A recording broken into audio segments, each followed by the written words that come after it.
आता आपण पैसा हे प्रकरण पाहतोय, त्याच्या अगोदर की जेणेकरून या कोविड आजारामुळं अभ्यासक्रमातून वगळलेला भाग कोणकोणता आहे याचा आपल्याला विचार करायचा आहे. पुस्तक असतील तर पुस्तकामध्ये बघा पान नंबर 4 आहे गरजांचे वर्गीकरण. गरजांचे वर्गीकरण. फार तर ज्यांच्याकडं पुस्तक नाहीत त्यांनी वहीन पेन काढा आणि त्याचं सरळ लिहा की पुस्तकावरील पान नंबर 4 गरजांचे वर्गीकरण आणि वरती हेडिंग द्या वगळलेला अभ्यासक्रम, म्हणजे की जेणेकरून आपल्याला तो भाग पाहायची गरज भासणार नाही. पान नंबर 4 वरती गरजांचे वर्गीकरण असे हेडिंग दिलेलं आहे. पहा, तो सर्व भाग अभ्यासक्रमातून वगळलेला आहे. कुठपर्यंत? आर्थिक गरजा आणि आर्थिकेतर गरजा, वैयक्तिक गरजा आणि सामूहिक गरजा, जीवनावश्यक सुखसोयीच्या आणि चैनीच्या गरजा. या गरजा अर्थशास्त्राच्या 11वीच्या अभ्यासक्रमातून वगळलेल्या आहेत. बरोबर. त्यानंतर पान नंबर 5 आहे. पहा, पान नंबर 5 मध्ये तुम्हाला माहीत हवे. तुम्हाला माहीत हवे. घरी गेल्यानंतर लक्षात घ्या की बघा असं तुम्हाला माहीत हवे असं ह्या चौकोनामध्ये दिलेलं आहे. पहा, तर तो भाग अभ्यासक्रमामधून वगळलेला आहे पूर्ण, बरं का. त्यानंतर अर्थशास्त्राचं दुसरं प्रकरण आहे. त्या दुसऱ्या प्रकरणामध्ये पान नंबर 11 पैसा हे प्रकरण आहे. या प्रकरणामध्ये पान नंबर 11 तुम्हाला माहीत हवे. तुम्हाला माहीत हवे किंवा हवं हा भाग अभ्यासक्रमातून वगळलेला आहे. त्यानंतर पैशाचे गुणधर्म म्हणून त्याच्याच खाली दिलेला आहे. पहा, पैशाचे गुणधर्म हा भाग हे अभ्यासक्रमातून वगळलेला आहे. म्हणजे जे पैशाचे गुणधर्म आहेत, जवळजवळ 6-7 गुणधर्म आहेत, तो सर्व भाग अभ्यासक्रमामधून वगळलेला आहे. त्यानंतर पुढं पान नंबर 15.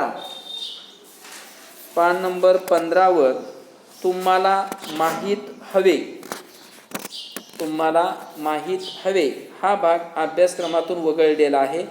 पुस्तक आपल्याजवळ आहे म्हणल्यानंतर जो वगळलेला भाग आहे त्याला काहीतरी तुम्ही खून करा, असं स्टार करा, म्हणजे जेणेकरून तुमच्या लक्षात येईल. पुस्तक नुसतं समोर दिसून किंवा बघून काही उपयोगाचं नाही, मग पुस्तक आणून काय उपयोग तुमचा. त्यानंतर पुढं वगळलेला अभ्यासक्रम जो आहे त्याच्यामध्ये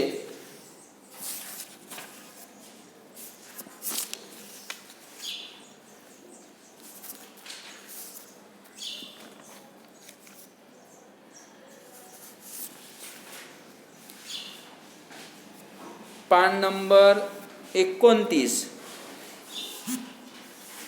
पान नंबर 29 पर्यटन.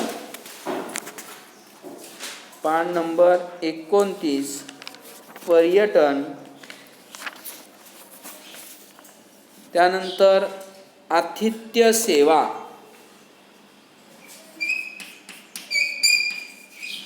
आतिथ्य सेवा हाही भाग अभ्यासक्रमातून वगळलेला आहे. त्यानंतर मनोरंजन उद्योग. मनोरंजन उद्योग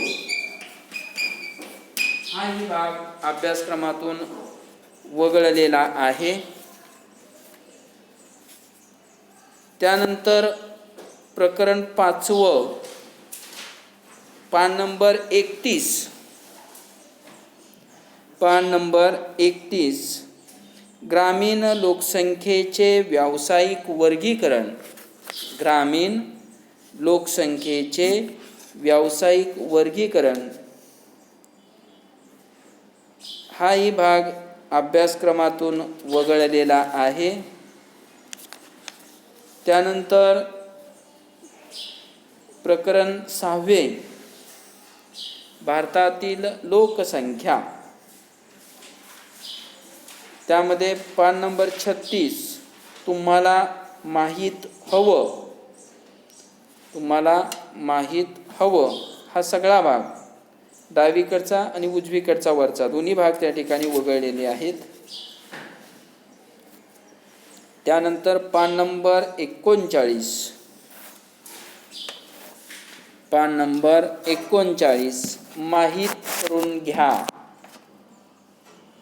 माहीत करून घ्या हाही भाग अभ्यासक्रमामधून वगळलेला आहे. त्यानंतर पान नंबर 40 तुम्हाला माहीत हवे, तुम्हाला माहीत हवे तोही भाग अभ्यासक्रमातून वगळलेला आहे. पान नंबर 41 आर्थिक विकासामध्ये मानवी संसाधनाची भूमिका हाही भाग अभ्यासक्रमातून वगळलेला आहे. त्यानंतर पान नंबर 41 वरच तुम्हाला माहीत हवे हाही भाग अभ्यासक्रमातून वगळलेला आहे. म्हणजे 6 प्रकरणाचा जो भाग अभ्यासक्रमातून वगळलेला आहे तो तुम्हाला सांगितलेला आहे. त्याच्या पुढचा जो भाग असेल तो त्यावेळी आपण विचारात घेऊया. आता पैसा हे प्रकरण आपण पाहतोय, त्यामध्ये आपण पैशाचे प्रकार पाहिलेत. त्याच्या पुढे मी तुम्हाला सांगितलं होतं की पैशाचे गुणधर्म हा भाग येतोय, पण तो अभ्यासक्रमामधून वगळलेला आहे आणि अभ्यासक्रमामधून वगळल्यामुळं तो भाग पाहण्याची गरज नाही. त्याच्यानंतर पैशाची कार्य म्हणून भाग तो येतोय. मी तुम्हाला पाठीमागच सांगितलं होतं की पैशाला कोणकोणती कार्य पार पाडावी लागतात याचा विचार त्या ठिकाणी आपल्याला करायचा आहे.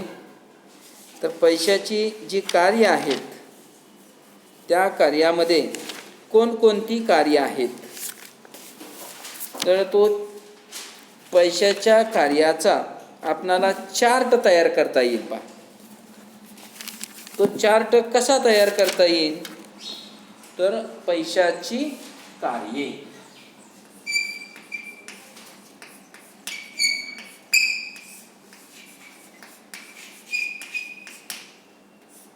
आता पैशाचे जी कार्य आहेत त्या कार्यामध्ये आपल्याला म्हणता येईल प्राथमिक कार्य,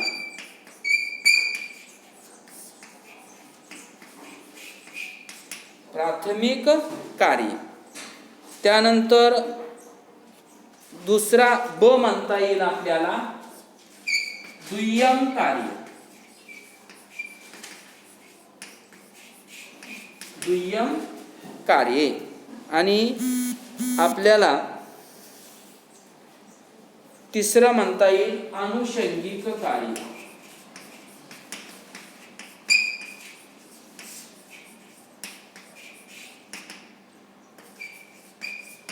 अनुषंगिक कार्य.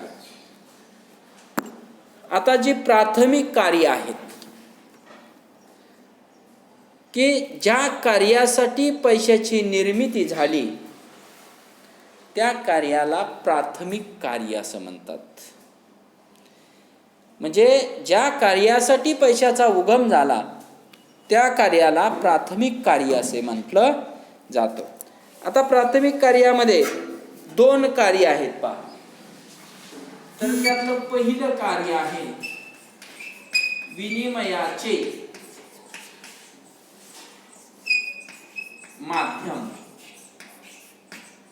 विनिमयाचे माध्यम.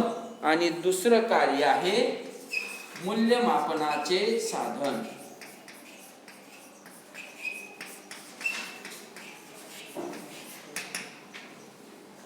मूल्यमापनाचे साधन.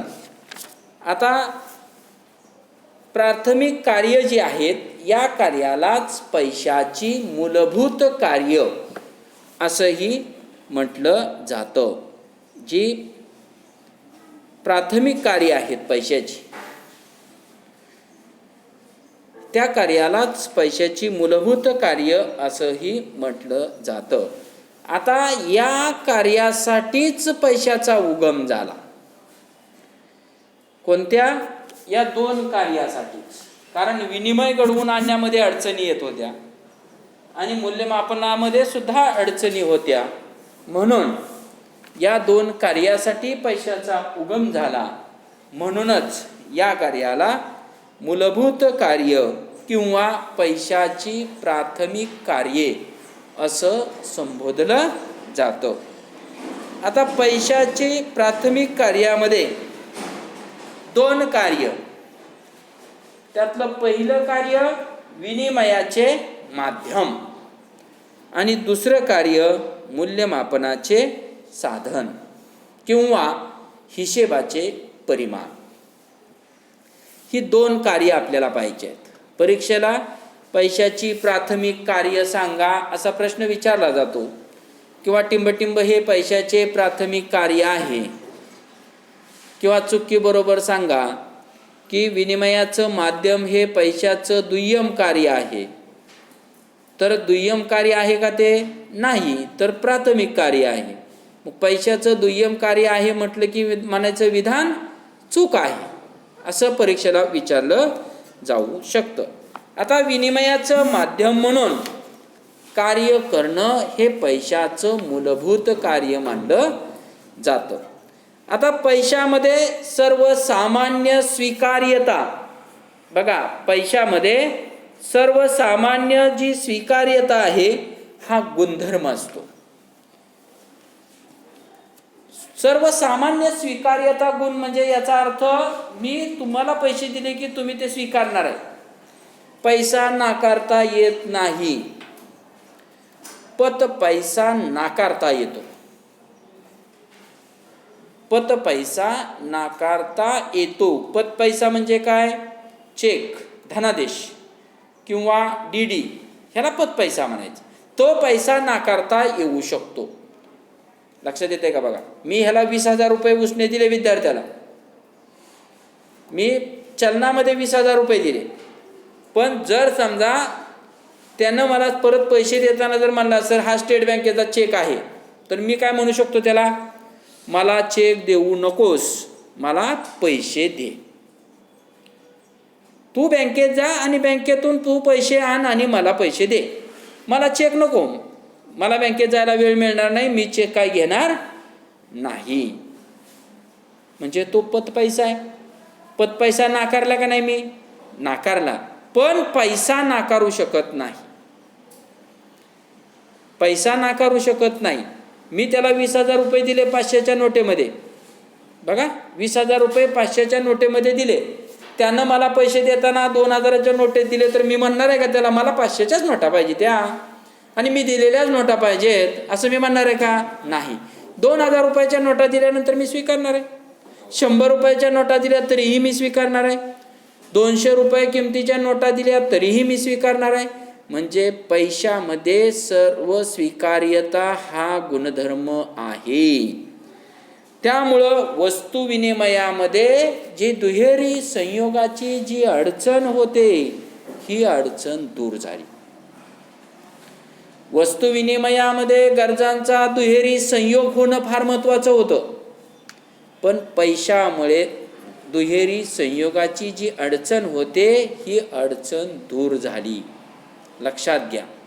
म्हणून पैशामुळं दुहेरी संयोगाची अडचण दूर झाली. ज्या व्यक्तीला आपल्या जवळील बघा तर पैसा जो आहे त्या पैशामध्ये सर्वसामान्य स्वीकार्यता हा गुणधर्म असल्यामुळे विनिमयाचं माध्यम म्हणून आपण पैसा वापरतो. आता आपल्याजवळ असणारी जी वस्तू आहे ती वस्तू आपण काय करतो? आपण मार्केटमध्ये विकतो. आपल्या जवळची वस्तू आपण मार्केटमध्ये विकतो. आपण पैसे घेतो. आपण पैसे घेतो आणि आपल्याला जी आवश्यक वस्तू आहे ती वस्तू आपण विकत घेऊ शकतो.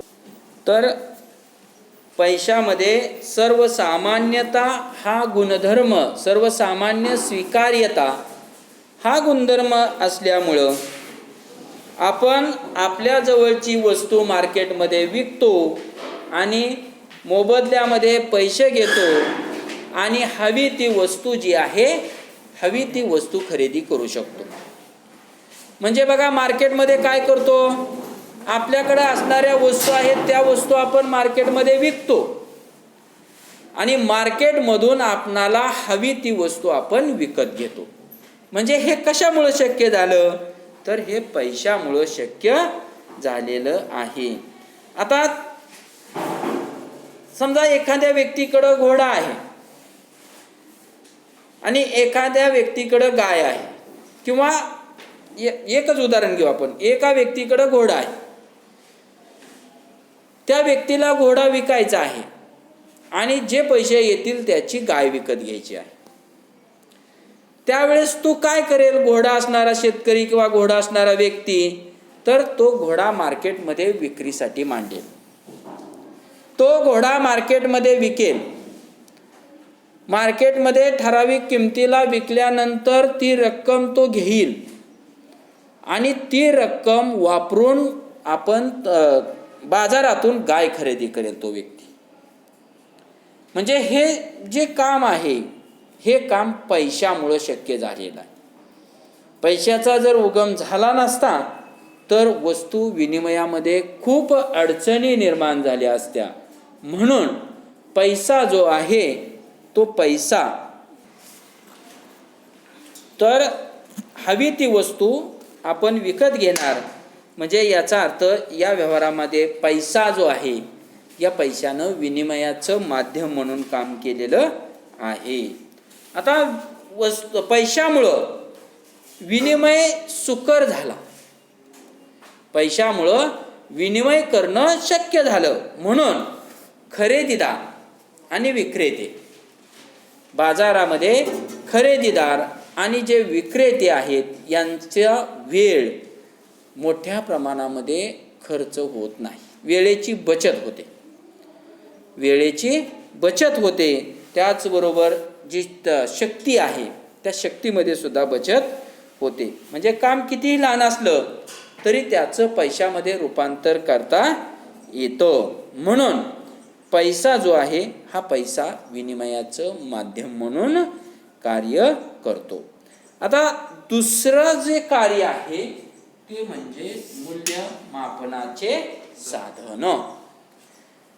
आता जो पैसा आहे त्या पैशाचं जे कार्य आहे ते म्हणजे मूल्यमापन किंवा हिशेबाचं परिमाण.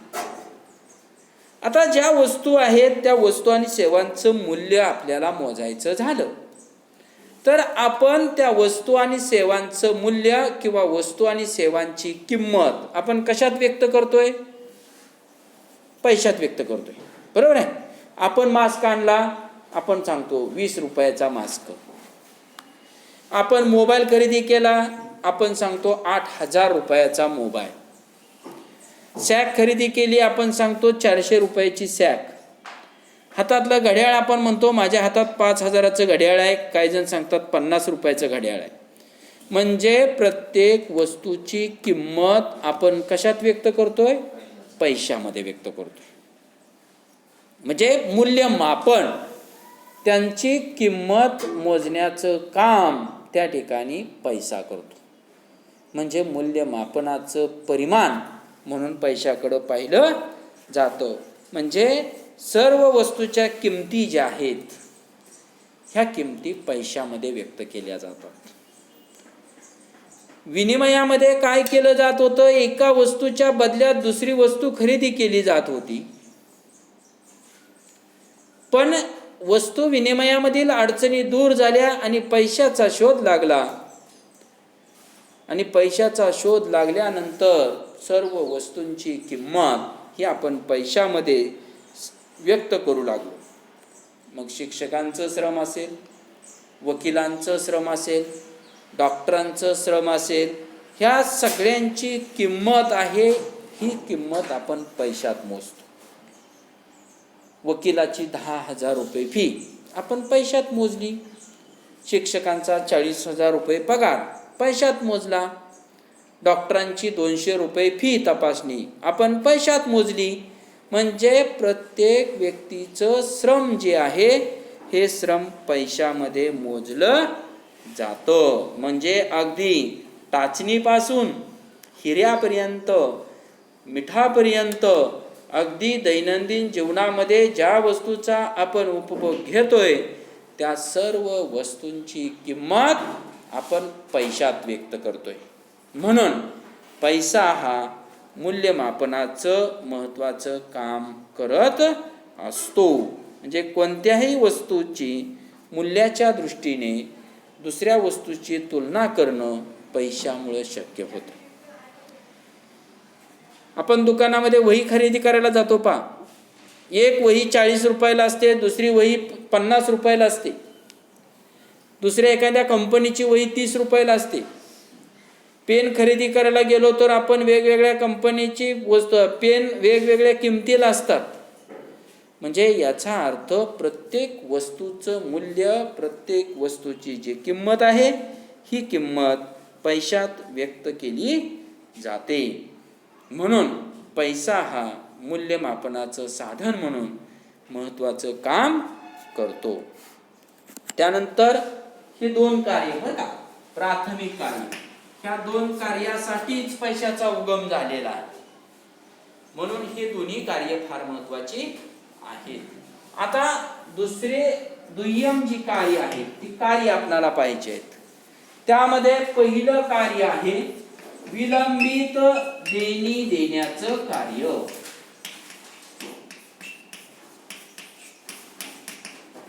विलंबित देणी देण्याचं कार्य. आता जो पैसा आहे, पैसा हिशेबाचं परिमाण आहे. पैसा हे हिशेबाचं परिमाण आहे. आणि भविष्य काळामध्ये जे देण्याघेण्याचे व्यवहार आहेत, भविष्य काळामध्ये जे देण्याघेण्याचे व्यवहार आहेत ते व्यवहार कशामध्ये आपण पूर्ण करतो? पैशामध्ये पूर्ण करतो. म्हणजे भविष्यकालीन देणी देण्याचं काम किंवा विलंबित देणी देण्याचं काम पैशामुळे शक्य होत आहे. आपण वस्तू विनिमयाच्या अडचणीमध्ये आपण विचारात घेतलं होतं पहा, की वस्तू विनिमयाच्या अडचणीमध्ये वस्तू विनिमय ज्या वेळेस करतो आपण त्यावेळेस विलंबित देणी देणं शक्य होत नाही.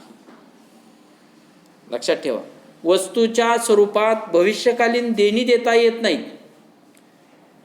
आपण एखाद्या वस्तू घेतली आपण किंवा गाई म्हैस आपण घेतली आणि आपण जर भविष्यकालीन देणी त्यांना गाई म्हशीच्या रूपानं जर द्यायची असेल तर ते शक्य होत नाही. काल मी उदाहरणही दिलं होतं पहा. जर आपण आता ज्वारी आता एखाद्याकडून 1 क्विंटल ज्वारी घेतली आणि त्याला म्हटलं की माझ्या शेतातली ज्वारी निघाल्यानंतर तुला देतो म्हटलं तर सहजासहजी हा व्यवहार होणार नाही. का होणार नाही? तर आज ज्वारीचं मूल्य आहे 3,3234 रुपये क्विंटल आणि ज्यावेळेस ज्वारी शेतामधून पिकेल त्यावेळेस त्या ज्वारीचं मूल्य किंवा ज्वारीची किंमत असेल 2,000 रुपये क्विंटल. म्हणजे इथं वस्तू विनिमय होणार नाही किंवा भविष्यकालीन देणी देणं शक्य होणार नाही. पण पैशामुळं विलंबित जी देणी आहेत ही देणी पैशामुळं देणं शक्य होतं.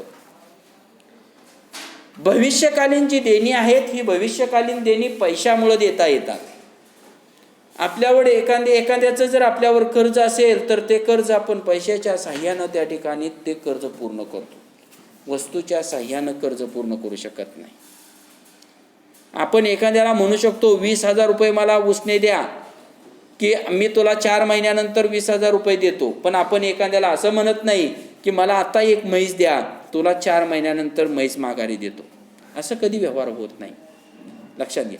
किंवा 4 शेळ्या मला आता द्या, 6 महिन्यानंतर तुम्हाला 4 शेळ्या देतो. ही भविष्यकालीन देणी वस्तूच्या साह्यानं देणं शक्य होत नाही, पैशाच्या साह्यानं होतं. 50,000 रुपये घ्या, 40,000 रुपये घ्या, आज घेतलेले पैसे 6 महिन्यानंतर आपणाला देणं शक्य होतं. हे कशामुळं? पैशामुळं. भविष्यकालीन देणी पैशामुळं देणं शक्य होतं. म्हणून हे कार्य आहे विलंबित देणी देण्याचे कार्य. त्यानंतर मूल्य संचयाचे साधन.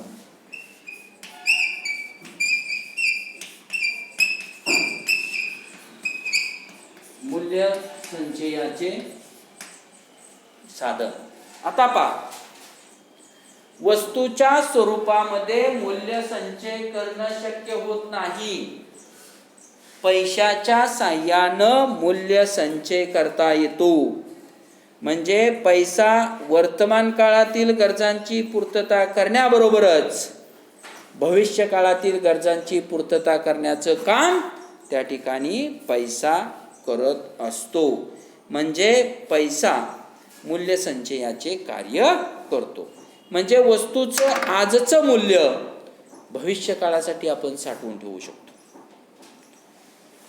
वस्तूचं आजचं मूल्य भविष्य काळासाठी साठवून ठेवू शकतो. 50 टन ऊस शेतातून गेला, 2500 रुपये टन या दराने कारखान्याला ऊस घातला. पैसे आले आपल्याला 50 टन ऊसाचे साधारणतः 1,25,000 रुपये आले. बरोबर आहे ना? 1,25,000 आले. हे आलेलं ऊसाचं मूल्य आपण भविष्य काळासाठी साठवून ठेवू शकतो. ऊस साठवून ठेवू शकतो का? नाही. ते 1,25,000 रुपये आपण कारखान्याकडून आल्यानंतर ते बँकेत ठेवू शकतो. त्या पैशाच्या साह्यानं आपण भविष्य काळामध्ये दुसऱ्या वस्तू खरेदी करू शकतो. म्हणजे वर्तमान काळातील वस्तूंचं मूल्य भविष्य काळासाठी साठवून ठेवणं हे कशामुळं शक्य होतंय? पैशामुळे शक्य होते. म्हणून मूल्य संचयाचे साधन म्हणून पैसा ओळखला जातो. म्हणजे पैसा आहे वर्तमान काळ आणि भविष्य काळ. पैसा जो आहे तो वर्तमान काळ, आत्ताचा जो वर्तमान काळ आहे तो काळ आणि नंतरचा पुढचा जो काळ आहे तो भविष्य काळ, ह्यांना जोडणारा दुवा आहे. वर्तमान काळ आणि भविष्यकाळ यांना जोडणारा महत्त्वाचा दुवा आहे. म्हणजे यातच पैशाचं महत्त्व आपल्याला लक्षात येतं.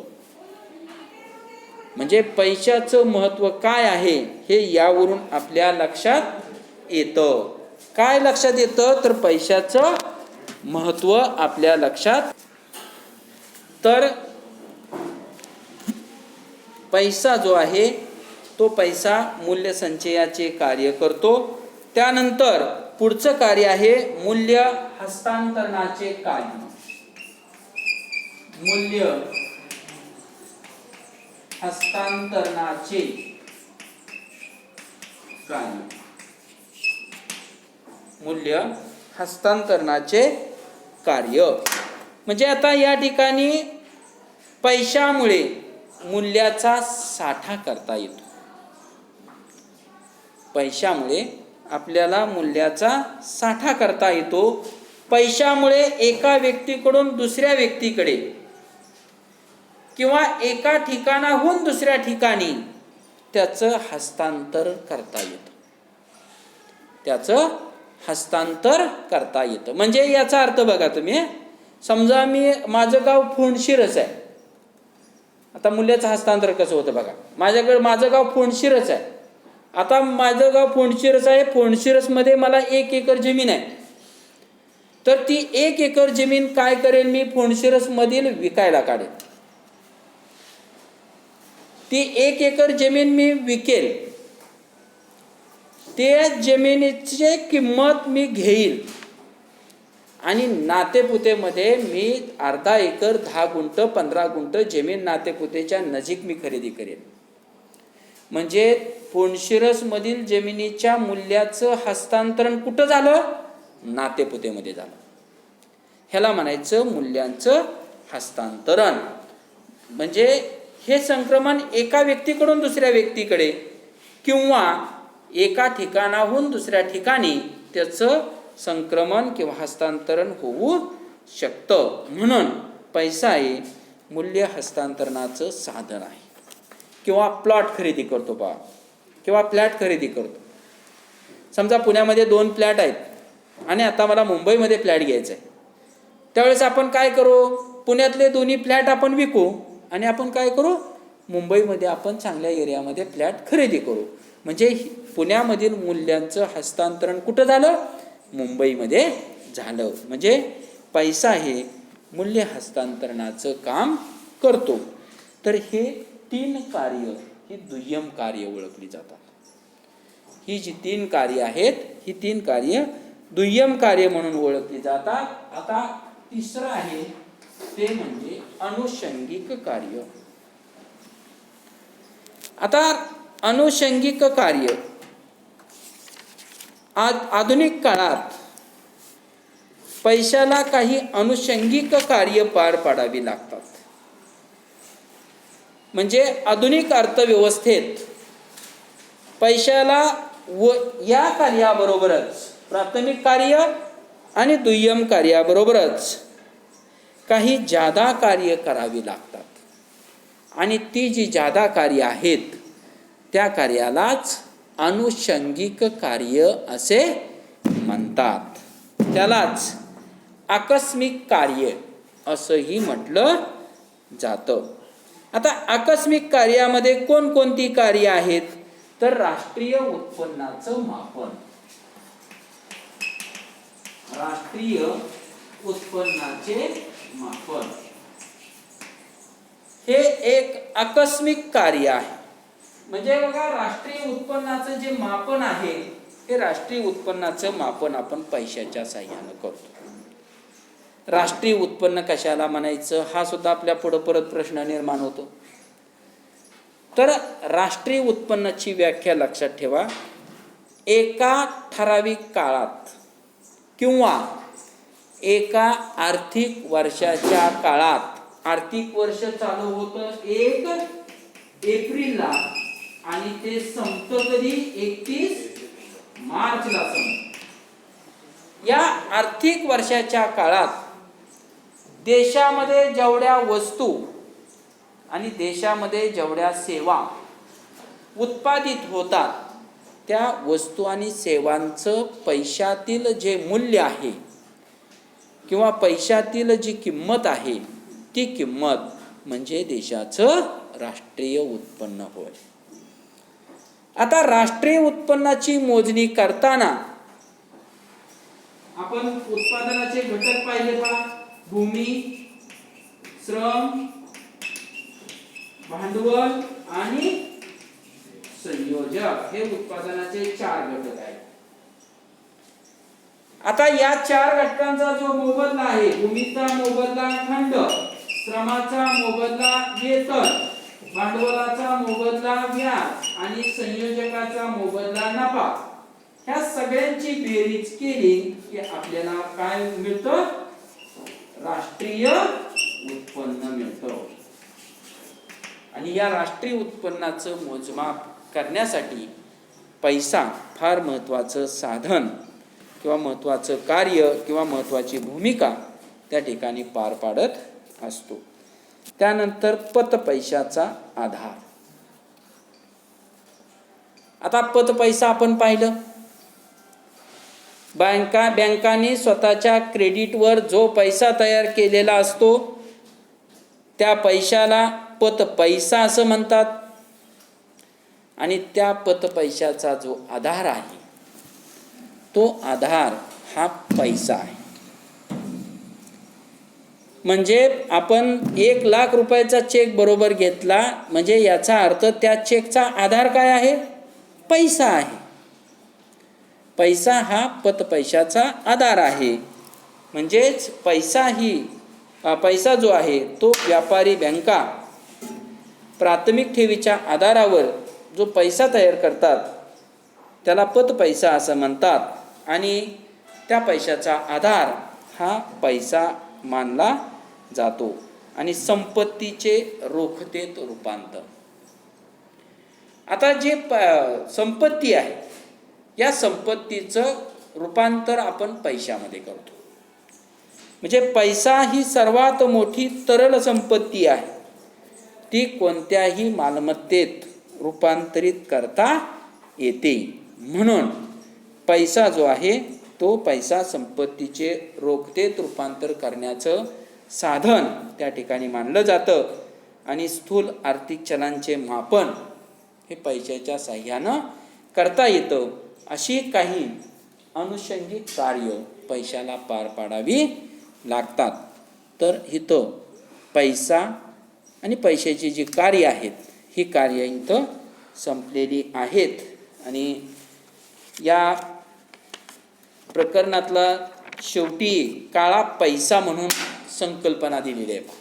काळा पैसा, काळा पैसा आपल्याला माहीत आहे. कशाला म्हणायचं काळा पैसा? तर कर चुकवून जो पैसा मिळवला जातो त्या पैशाला काळा पैसा म्हणायचं. म्हणजे लोकांचं उत्पन्न नाही पा, लोक वेगवेगळ्या मार्गाने पैसे मिळवतात, त्यापैकी सरकारला टॅक्स न भरता, सरकारला कर न भरता जो पैसा ज्या ज्या मार्गाने मिळवलेला असतो त्या सगळ्या पैशाला काळा पैसा असे म्हणतात. मग भ्रष्टाचार करून मिळवलेला पैसा असेल, लाच घेऊन मिळवलेला पैसा असेल, काळा बाजार करून मिळवलेला पैसा असेल, त्या सर्व पैशाला काळा पैसा असं संबोधलं जातं.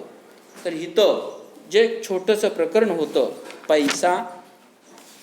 पैसा म्हणजे काय, म्हणजे वस्तुविनिमयातील अडचणी, पैशाचे प्रकार आणि पैशाची जी कार्य आहेत तो भाग जो आहे तो इथं संपतोय. या प्रकरणाचा स्वाध्याय आहे पहा. स्वाध्यायामध्ये सहसंबंध पूर्ण करा, योग्य पर्याय निवडा, योग्य आर्थिक पारिभाषिक शब्द सांगा, त्यानंतर खालील उदाहरणाच्या आधारे संकल्पना ओळखून ती स्पष्ट करा आणि सहमत आहात की नाही ते सहकारण सांगा. असे प्रश्न त्या स्वाध्यायामध्ये दिलेले आहेत. तर तो स्वाध्याय आहे तो आपण पुढच्या तासाला विचारात घेऊ. 2 प्रकरण इथं संपलेली आहेत. एक प्रकरण शाळा सुरू होण्या अगोदरच संपलेलं होतं ऑनलाईनमध्ये, आणि दुसरं प्रकरण जे आहे हे दुसरं प्रकरण आपण ह्या 2-4 दिवसामध्ये हे पूर्ण केलेलं आहे. याच्यानंतर तिसरं प्रकरण आहे विभाजन मूल्य, पण ते प्रकरण आपण न घेता पुढचं प्रकरण घेणार आहोत. ज्यावेळेस विद्यार्थी संख्या वाढेल, कारण गणिताचा भाग आहे तो, त्यानंतर त्या प्रकरणाची आपण सुरुवात करूया. तर आपण ह्या प्रकरणाचं, मला वाटतं पहिल्या प्रकरणाचं स्वाध्यायसुद्धा घेतलं नसेल, बरोबर आहे ना? स्वाध्याय घेतलं आहे का ऑनलाईनमध्ये? ऑनलाईन बघत होता का तुम्ही? तर त्याचा स्वाध्याय आपण विचारात घेऊ. सहसंबंध वगैरे सगळे आहेत ते लिहून घेऊया. फार तर आपण उद्याच्या तासाला याचा स्वाध्याय आपल्याला पूर्ण करता येईल. वह्या घेऊन या तुम्ही, आपण लिखाण पूर्ण करूया. त्याचं पुस्तकं घेतली असतील असं मी गृहीत धरतो. पुस्तक असेल तर बरोबर आणत चला, म्हणजे आपल्या लक्षात येते. स्वाध्याय वगैरे घेत असताना त्या ठिकाणी आपल्याला त्या पुस्तकातले स्वाध्याय लिहून घेता येतील. ज्यांच्याकडे नसतील त्यांनी काय, मी आजच्या आजच घ्या असं म्हणत नाही, तुमच्या सवडीनं घेण्याचा प्रयत्न करा, की जेणेकरून तुम्हाला अभ्यासासाठी काही प्रमाणामध्ये तुमच्याकडं मटेरियल उपलब्ध होईल, तुम्हाला वाचन करणं सोपं जाईल. स्वाध्यायामध्ये जे जे आहे ते तरी लिहून काढा स्वाध्यायामधलं. काही विद्यार्थ्यांकडं गेल्या वर्षीच्या मुलांकडून, कोणा मित्राकडून अपेक्षित काय त्याला म्हणतात गाईड नवनीत घेतला असेल, त्या स्वाध्यायामध्ये जे काही प्रश्न असतील ते प्रश्न तुम्ही त्यातले बघून जरी उत्तरं लिहिली तरी चालतील, काही अडचण नाही. पण जसं होईल तसं वाचन करा, म्हणजे तुम्हाला ते वाचल्यानंतर लक्षात राहील, परीक्षेला तुम्हाला ते लिहिता येईल. कारण ज्यावेळेस शेवटची परीक्षा असते त्यावेळेस वर्षभराच्या सगळ्या अभ्यासक्रमावर परीक्षा असते. हे मात्र पूर्ण लक्षात ठेवा की जेणेकरून तुम्हाला त्यावेळेस अवघड जाणार नाही. यानंतर आपण उद्याच्या तासाला